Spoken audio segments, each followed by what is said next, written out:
шіркін, осы Аишаның өмірі рахат қоя. Бүркіт нағыз джентльмен. Алдында ақ джип алып берді.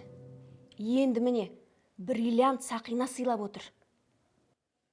Бармаған жерлері жоқ қой. Әлде құлақтар алды ма екен, Қашан көрсең, екеуі теңіздің жағалауында қол ұстасып, жүгіріп жүреді. Ішкендері коктейль. Аишаның өмірі ертегі ғой. Сайлау. Сайлау деймін. Ау, не болды? Сен өмірі естесін, Менің айтқанымды құлағыңа да ілмейсің ғой. Бір адам сияқты қашан бір сөйлесетін күніміз болады, Тыңдап отыр мен, айта берші. Не болды? Не болды? Ештеңе болған жоқ.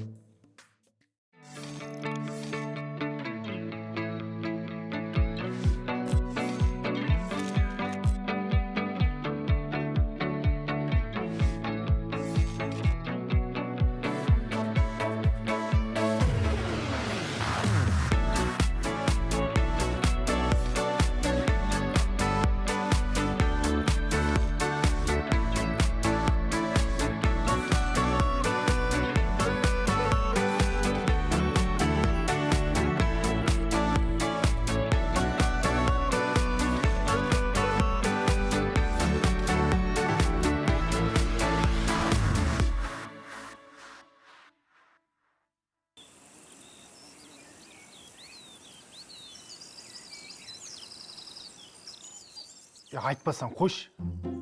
Не болды сонша бәлден? Елдер сияқты сыйлық жасамасаң да, тым болмаса көңіл бөлуді де білмейсің ғой сен осы. Қыдыру, шетел былай тұрсын. Таң атпай бастамаш. Жұмысты ойлап өзім басым қатып отыр. Бастамашы деп отырасың осы сен. Ылғи миың ашып жүреді осы сен. Жұмысты ойлап отырым дедім ғой еді. Не болыпты жұмысыңда? Ұрлық болды, ұрлық, кража, түсінесің бе? Қойшы өтірігіңді соға бермей. Тып-тыныш жатқан ауылда қайдағы ұрлық? Қайда ұрлық? Тып-тыныш жатқан ауылда. Сонда мен өтірік айтып отыр екен ғой? Өтірік айтып отырсың сен. Өй, бүйтіп берген шайын құрсын. Өмірі. Өтірік айтып отырсың деп. Одан да жұмыста ішкен қара суым артық. Не ғой, апа, 12 балапанын ерткен бір тауық қойған жоқсыз ба? Жоқ. Көшеге келген жоқ ондай тауық. Шын айтып тұрсыз ба? Бірақ қазір үйре қосып, мына бір өзенге былай жайылып, су ішіп сөйтіп кетеді. Ана несі келді ғой. Бірсін егісі не...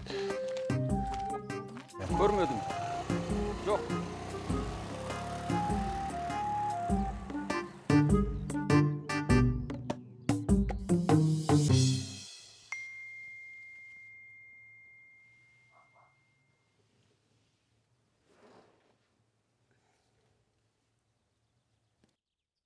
Кез келген адам жеке тұлға екенін әрқашан естен шығармау керек. Әйел болсын, ер адам болсын, үнемі өзін рухани дамытып отырғаны абзал. Сенің өмірің өз қолыңда. Оны өзгерту тек қана сенің қолыңнан келеді. Сондықтан құрметті достарым, өмірлеріңізді өзгерткілеріңіз келсе, менімен бірге болыңыздар. Сіздермен мен блогер, психолог, астролог Танагөз, табындырған Танагөз айдарын бастаймыз. Бүгінгі психологиялық кеңесіміздің тақырыбы өз-өзіңді бағала және өзгерістерге ұмтыл. Әрбір адам өз өмірін жақсы жағына қарай өзгерткісі келеді, бірақ күйбең тірліктің әлегімен жүріп, оны ылғи да кейінге сұрай береді. Танагөз ханым, сіз тура мен туралы айтып отырсыз. Болды. Өзгеремін. Өзгерісті біздің әрбір талшықтарымызбенен жасушаларымыз сезініп қалау керек. Сондықтан дәл қазір менімен бірге осы бір жаттығуларды қайталаңыздар. Терең тыныс алып, демімізді іште бірнеше секундқа ұстап тұрамыз. Содан кейін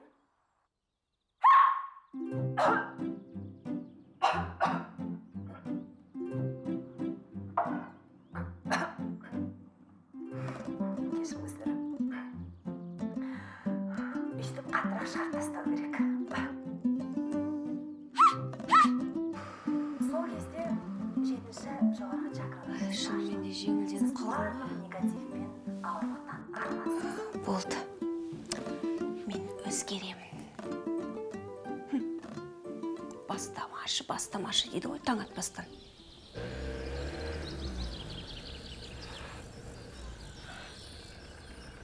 Башка қалайсың? Жақсы. Отыр жеткізіп басайын. Жоқ, рахмет.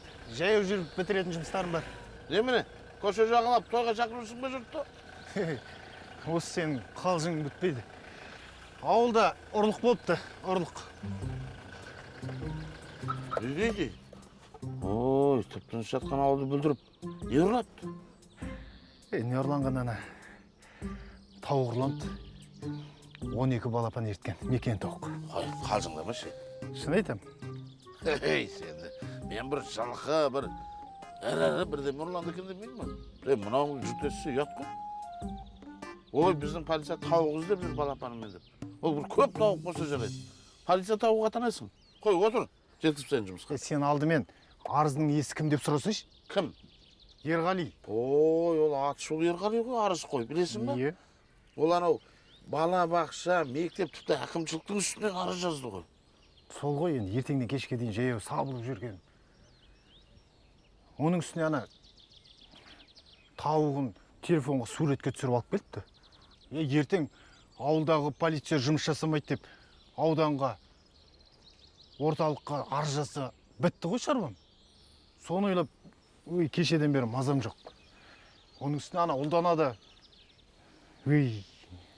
Қой, онда башқа ізде тауығыңды. О, бәле болады. Анау, табылмай жатса жұрт бар, жиналып бір тауға береміз ғой.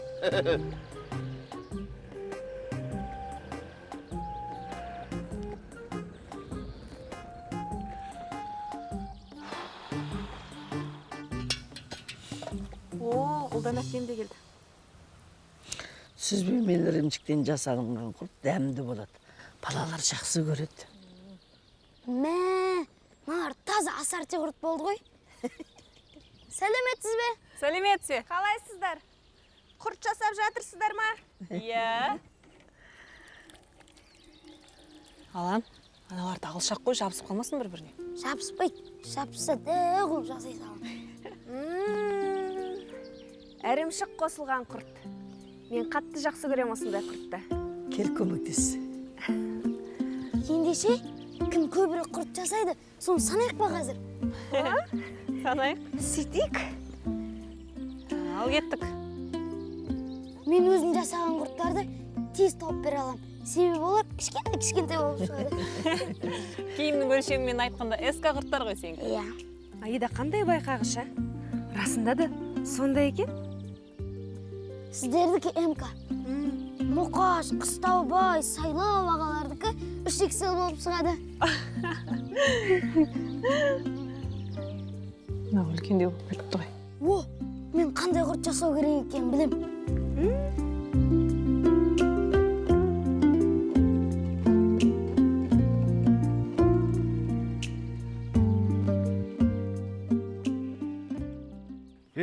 Құлақ, осы сенің атың кім еді? Қуан. Қуан. Қуан, шыныңды айт. Тауықты сен ба ұрлаған? Ой аға, бұл ауылда менен басқа адам жоқ па? Адам көп. Бірақ ана жоғалған тауық пен кептерге сенің қатысың болып жатады. Өтірік пе? Ол кезде ол кептер. Өзі үйге ішіп келген. Мен жай кепеге кірзе салдым. Мұна тауықты өзі бара салған шығар үйіңе. Сен ана кепе қораларын жақсылап қара. Шын айтам аға, бұған менің қатысым жоқ. Бұған менің қатысым жоқ.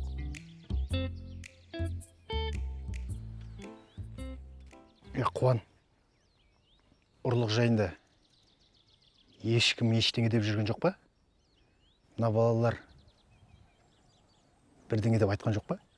Ештеңе естімедім. Сен де қалқиған құлағыңмен ештеңе естімей. Басқаларынан сұрамай-ақ қояйын. Өзіңе арап алмайсың ба, қортық? Тоқта, мерген.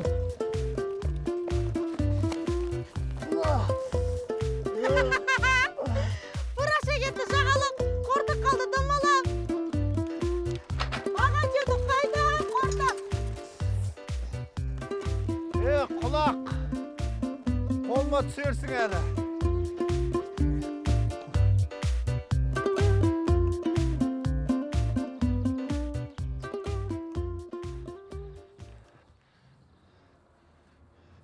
Ұлана, тамақтайын ба? Тездетші, мен жұмысқа кетуім керек. Ұлана деймін. Ай, мен тезірек кетуім керек. Тездет.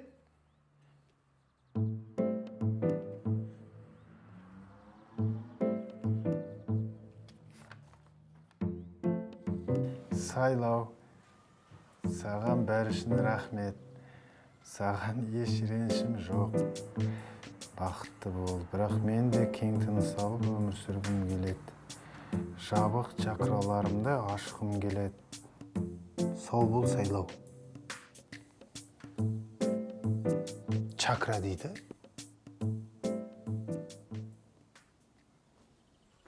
Әкел, мен турай берейін. Сен анау қазаныңды қыздырып, етіңді қуыра бер. Жоқ, әуре болмаңыз. Әкел. Анада сен жасаған палауың сондай дәмді болды. Кәдімгідей үйреніп алыпсың, а? Иә. Апа, қазір палау жейміз. Палау деген жақсы ғой.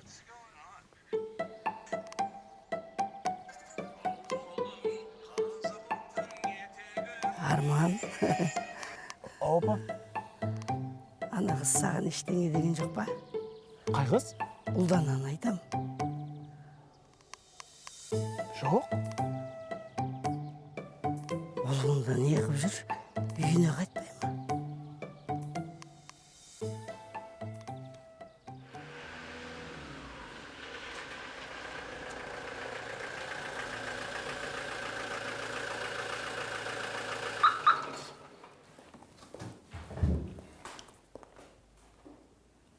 Ой,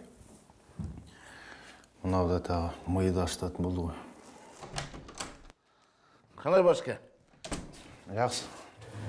Өзің қалайсың? Қалай? Орын табылды ма? Не көмек керек? Жоқ, таппадым. Кел, шайға кел. Жоқ.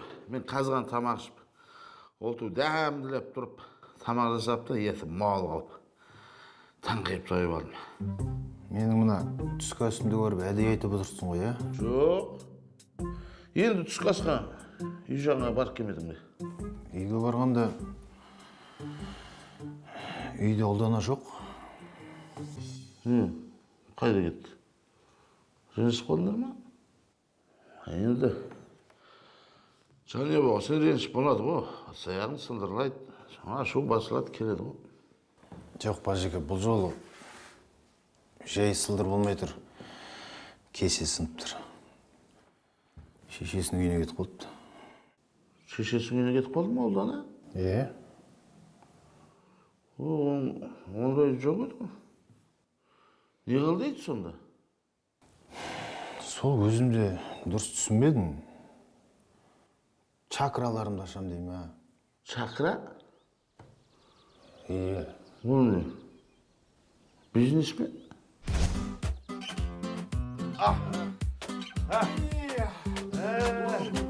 Табаннан тұр, бажеке, табаннан. Табаннан дейсің? Мына суық, шаршау бәрі табаннан кіреді, табаннан шығады. Қалай? Ай, башка сіздің білмейтініңіз жоқ. Осылай, шыта. Жаңымда кіші бажаның жұмысына барсам, көңіл күйі жоқ бажамыздың. Басы салбырақ кеткен. Болмай отыр. Сосын айтып, бүйтіп отыра бересің бе? Жүр онда Қыстаубай бажамызға барайық деп ертіп келдім. Моншаға түс көңіл көтер деп. Дұрыс. Енді ағайын туыс болғаннан кейін осындайда көмектеспесек, қайда көмектесеміз? Мен де жұмысым тастадым. Енді бажамыз мынандай күйде. Қалай тастап кетіп қалам? Қарбыздан алыңдар, жігіттер. Әңгіме мынадан басталған ғой. Ерғалиды білесің ғой, арыз қой. Біздің полиция жұмыс істемейді. Ауылдың бәрі ұрлық. Не қарап жүр? Деп арыз жазып үстіне. Тауығын ұрлап кетіпті Ерғалидің. Бір тауығын. Қанша балапаны мен? 12. 12 балапаны мен. Енді оны ұрлап кетті ма, мысқы жеп кетті ма, кім біледі? Үйінде таңертең ұлдана әңгімелескен бірмен. Ұлдананы тыңдамаған. Ой бөлінеді ғой енді адамның. Неғынан арыз жазып жатса. Ұлдана тағы да әңгімелер айтып жатқан. Бұның ой тағы да тауыққа бөлініп кеткен. Сен түске тамаққа келсе ұлдана жоқ. Хат жазып кетті. Чакралар жайында. Чакра?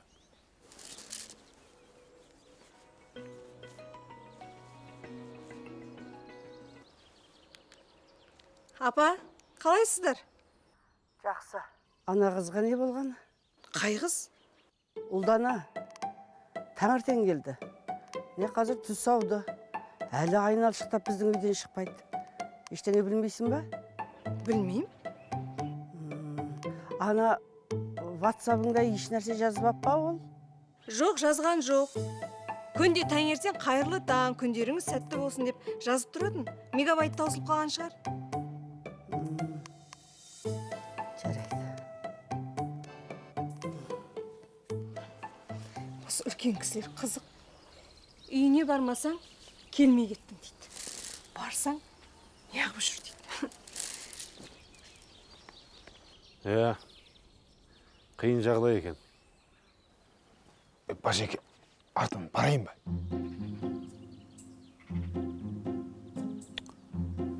Барғанда енді өзің қалай ойлайсың?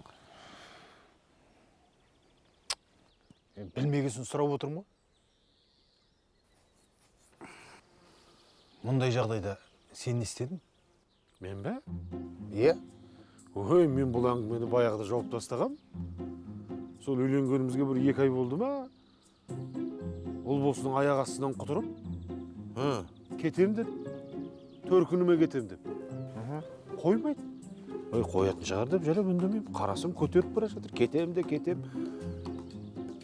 Сол мезгілде далаға шықтым да, көлігімді үйдің алдына келдім. Артын аштым.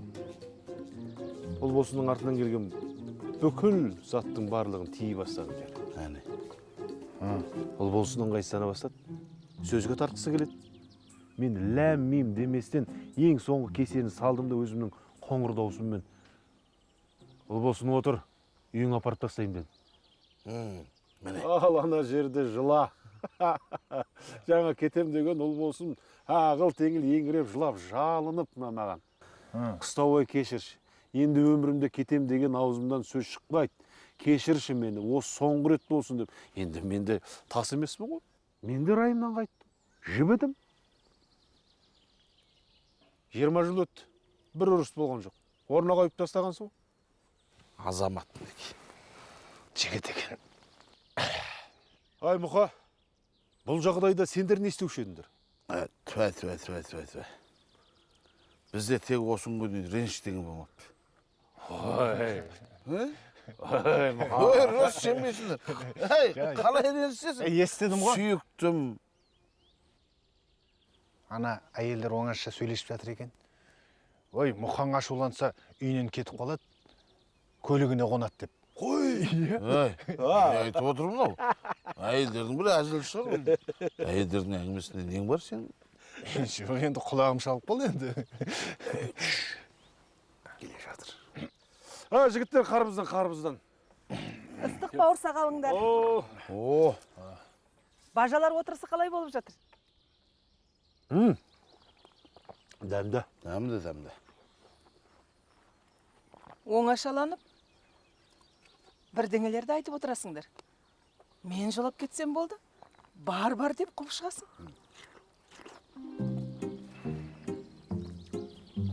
Енді еркектердің әңгімесіне нең бар? Барсаңшы. Тағы барсаңшы. Жүрет жақсы.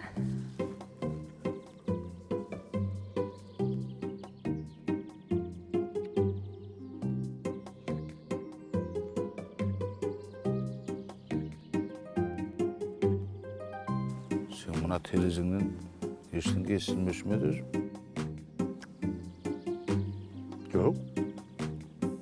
Ой, қарбыздан алды. Бауыр тоқтан.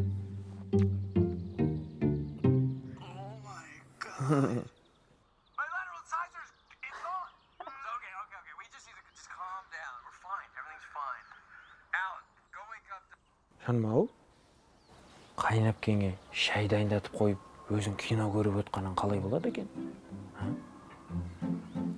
Ол кісі өзі ғой, үйге бара бер, шайды өзім қоям деген. Негізі бүгін бір түрлі болып жүр, иә? Бағана Арман мен Аланның киімдері бар ма, жуып тастайын дейді. Жоқ деп әрең қойдырдым. Я, бүгін расында да бір түрлі. Жаңа маған өмір туралы, чакра туралы айтып қоймай қойды. Маған да чакра туралы айтқан.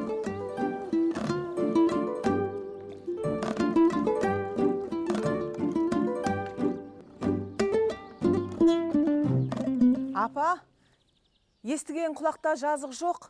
Өтіп бара жатып құлағым шалып қалды. Мен айтты деп жүрмеңіз. Ренжіп жүрер. Түсінгенім екеуі таңғы шайды ішіп отырған. Ұлдана бір әңгімелерді айта бастаған.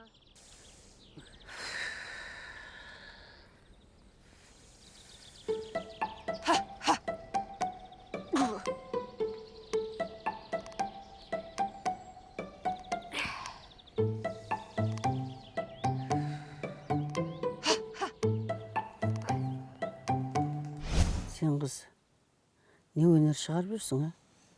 Не болыпты? Не болыпты дейді ғой. Немене мен білмей отыр ғой деймісің? Мен бәрін білем. Ана ұлбос, сенің тұрмыс құрғаныңа 10 жылдан асып кетті ғой, а? Жаңа түскен келімісің? Апа өзі ғой, түк көңіл бөлмейді маған. Соңғы кездері сөзіме де құлақ аспайтын болған. Ондайды өз үйлеріңде шешіп алыңдар. Мен де ақымақ емеспін ғой. Психологтардың айтқанын істедім. Мен де жеке тұлғамын. Өз-өзімді дамытқым келеді, чакраларымды ашқым келеді. Чакра дейді? Сіз чакраларды білмейсіз ғой. Неге білмеймін? Мен бәрін білем. Сендерің анау қаралып жүрген психологтарыңды алып кеш. Ақылды қалай мен айтып қайтарады екем. Жақсы әйел, үйдің жаманын жасырып, жақсысын асырады. Немене? Күйеуің күндіз түні жұмыста. Істейтінің бір тамақ. Қолың бос. Бұдан артық не керек? Неге риза емессің өзің? Айтшы соны.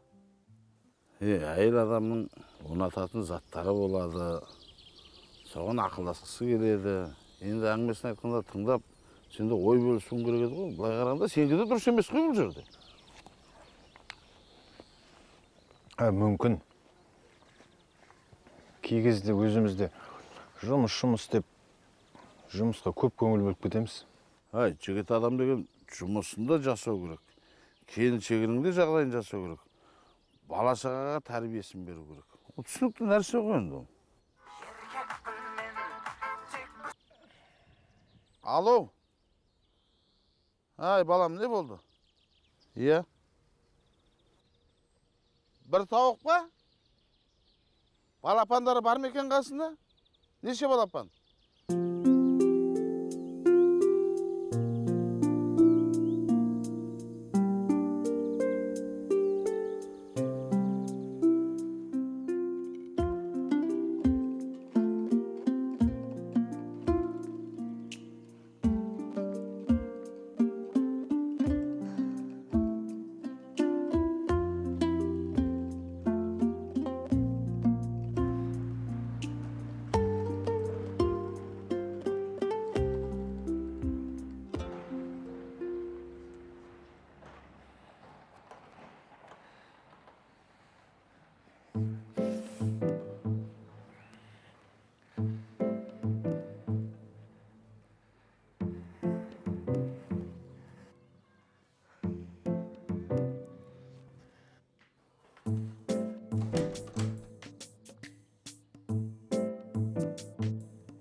апамдар қалай екен? Жақсы, шүкір, үйлерінде екен. О, жусай қосылған манты. Иә, сенің сүйікті тамағыңды жасадым. Жалбыз қосылған шай дайындап қойдым. Жұмыста шаршап жүрген шығарсың, а? Жоқ, шаршағанда шаршап жүрген жоқпын. Жоғалған затты таптым. Дұрыс болған екен. Не ғой, Сайлау, мен осы кейде артық кетіп қалам. Кешірші мені. Мен балалық жасап қойдым. Жоқ, қайта сен мені кешір. Кейде мен де сол өзімше болып кетем енді.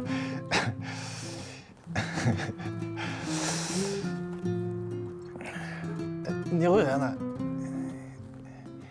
инста әлеміңді қарайық. Не жаңалық болып жатыр екен, а? Жаңалық көп қой. Шашып болайық. Шайыңды іш, тамағыңды же. Содан кейін бірге отырып қараймыз. Сайлау жақсы жігіт. Жас болғаннан кейін болады енді. Есіңде ме? Екеуміздің жаңадан үйленген кезіміз. 1-2 ай болды деймін. Мен де төркініме кетем деп айтып едім, жылап талып қалып едің ғой. Құрсын, сенің амандығың керек. Содан кейін ол сөзді айтпайтын болдым ғой мен. Мен талған жоқпын ол кезде. Талдың ей. Талған жоқпын дейді. Талдың. Кім талды? Сен. Қой.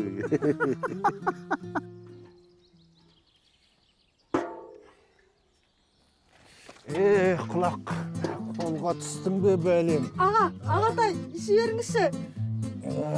Кім қортыға? Енді қайталамайды аға, мен қортықпын. Бәсе, енді айтатын болсаң жаның шығарам, түсіндің бе? Түсіндім.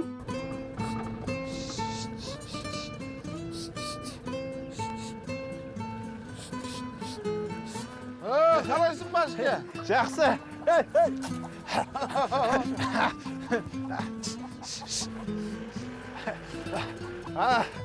Мына Бір үйіршін қайдақ болып жатқан кім екен деп қоям? мен ғой, ой, Ерғали, мына табылған жылқыдан кем дауламады ғой. Ой, қалғаны қайда? Мұнда?